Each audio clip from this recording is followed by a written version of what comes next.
Ang makipot na pintuan. Tingnan po natin ito. Nagpatuloy si Jesus sa kanyang paglalakbay. Siya ay nagtuturo sa bawat bayan at nayon na kanyang dinaraanan patungong Jerusalem. May isang nagtanong sa kanya, "Ginoo, kakaunti po ba ang maliligtas?" Sinabi niya, "Pagsikapan ninyong pumasok sa makipot na pintuan. Sinasabi ko sa inyo, marami ang magpipilit na pumasok, ngunit hindi makapapasok. Kapag ka ang pinto'y isinaran na ng puno ng sambahayan, magtitiis kayong nakatayo sa labas at katok ng katok. Sasabihin ninyo, 'Panginoon, papasukin po ninyo kami.' Sasagutin niya kayo, 'Hindi ko alam kung taga saan kayo.' At sasabihin ninyo, 'Kumain po kami at uminom na kasalo ninyo, at nagturo pa po kayo sa mga lansangan namin.' Sasabihin naman ng Panginoon, 'Hindi ko alam kung taga saan kayo. Lumayo kayo sa akin, kayong lahat na nagsisigawa ng masama. Tatangis kayo at mga ngalit ang inyong ngipin kapag ka nakita ninyong nasa kaharian ng Diyos sina Abraham, Isaac at Jacob at ang lahat ng propeta, at kayo na may pinagtabuyan sa labas. At darating ang mga tao buhat sa silangan at kanluran, sa ilaga at timog, at dudulog sa hapag na kaharian ng Diyos. Tunay ngang may nahuhuling mauuna at may nauunang mahuhuli." Ito yung nilalaman ng makipot na pintuan. Alam mo ninyo rito, siguro kayo ho'y pupuntos ho dito, mga giliw namin tagapakinig, tungkol ho dun sa huling salita, tunay ngang may mahuhuling mauuna at may nauunang mahuli. Ito ho'y kung atin nung pagbabasahan yung pananampalataya ho natin. Napakarami ho talaga yung yung mga taong sa simula't simula pa'y yung sa pananampalataya hindi na ho natin mapapagsubalian. Pero kung bakit ho pagbandang huli na ay para hong ilawan na nawawalan ho ng karga, parang battery. Parang yung baterya na yun sa pananampalataya. Sa una ay napakasigasig, hindi ho ba? Napakalakas. Pero pag bandang una na ho'y kung bakit humihina, yung parang, kung tawagin natin yung parang nalolobat. Yung nalolobat na.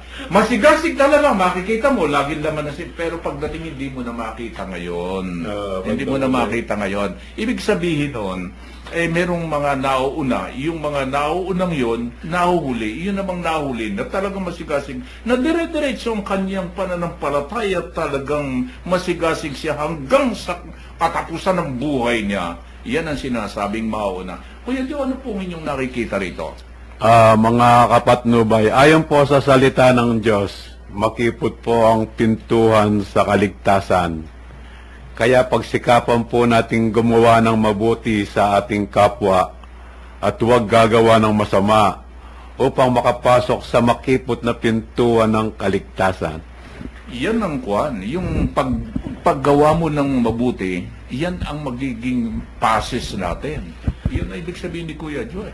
Yung paggawa ng mabuti na isang tao, yun ang passes mo para ikaw ay makarating sa kaharian ng Diyos meron nga nagsasabi, dasal nga ng dasal, pero expired na pala yung passes. Di Kulang sa gawa. yun ang gusto palabasin ni Kuya Joe. Yung paggawa ng mabuti sa kapwa, yan palang binibigyan ng malaking kredito ng Diyos upang ikay makapasok sa kanyang kaharian. Sapagkat ang sabi ng Diyos, kung anong ginawa mo rito sa pinakamahamak na ito, ay ginawa mo sa akin. Kuya Joe. Kuya Ben? Alam nyo, nung isang gabi, ako po ay napunta sa isang service sa patay ng pagtalakay ng isang charismatic na samahan.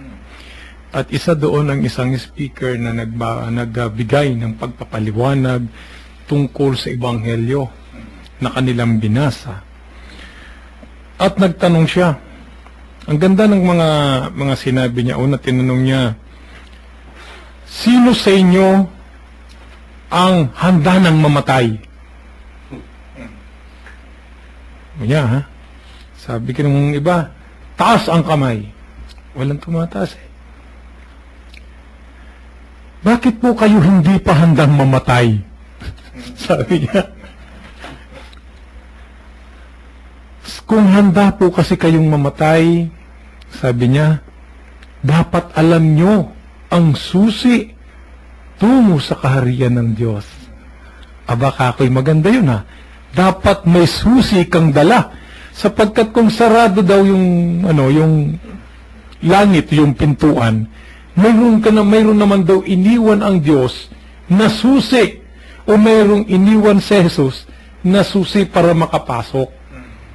Kaya lang mayroon ako nakitang problema doon sa kanyang paliwanag sapagkat hindi niya nakita yung doktrina at yung katuruan, yung susi para makapasok sa kaharian ng Diyos. Kaya kinausap ko siya nung bandang uli, sabi ko, Brad, nabitin yung tao, hindi nila nalaman ano yung susi. Kasi ang sinasabi lang niya, inulit-ulit niya, itinataas niya, panay ang taas niya ng Biblia. Ito ang susi. Kahit nasabihin mo, ilang ulit ka kung itaas mo yan, ipakita mo yan, na yan ang susi, kailangan sabihin mo anong nilalaman ng susi, anong klaseng susi.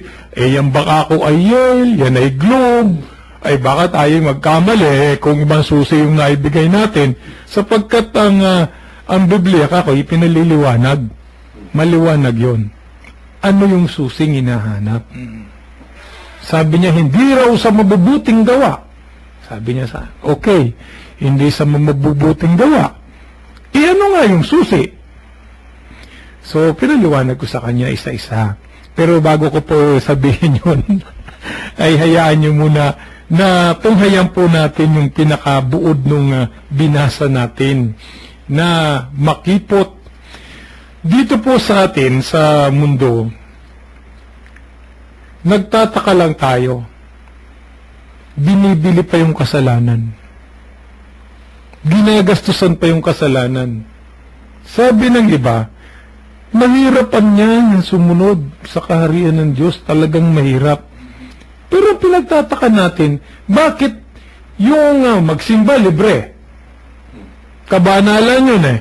Magsanay ng debosyon, libre yun, walang bayad yun. Lumapit ka sa Diyos at magdasal, libre yun, walang bayad yun. Di ba, Kuya Joe? May bayad ba yun? Wala. Yung mag-ibanghelyo ka, magsalita ka, magturo ka ng kaharian ng Diyos, walang bayad yun.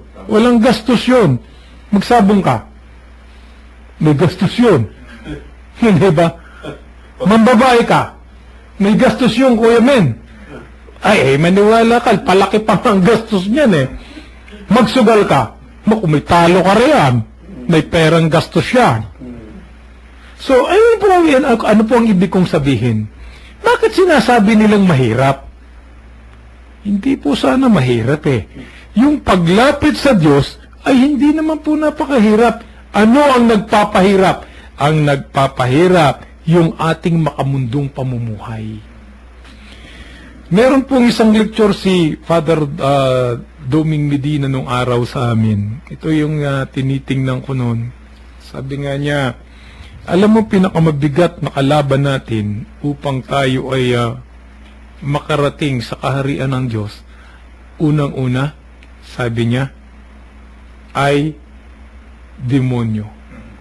Ano ba yung mga demonyo? Sabi niya, ipinaliwanag niya isa-isa. Ang demonyo, yung gustong-gusto ng tao. Yung gustong-gusto ng tao. Sapagkat ito yung mga hilig natin. Yung hilig natin dito sa mundo. Ito yung gustong-gusto natin. Ito yung nagpapahirap sa atin. Pero ang masarap ito. Pangalawa, sabi niya, ang daigdig na ito nating kinalalagyan. Kaya tayo nahihirapan makalapit sa Diyos, nakaharang sa ating daanan at lagi niya nating nakikita ang mga bagay-bagay na masarap. Masarap nga naman eh. Yung, di ba, pag nagkakainuman ng grupo, lako, sarap niya, pati kwentuhan, laklakan dito, laklakan doon. At kung magkamisan, kung ano-anong pinagsasasabi na,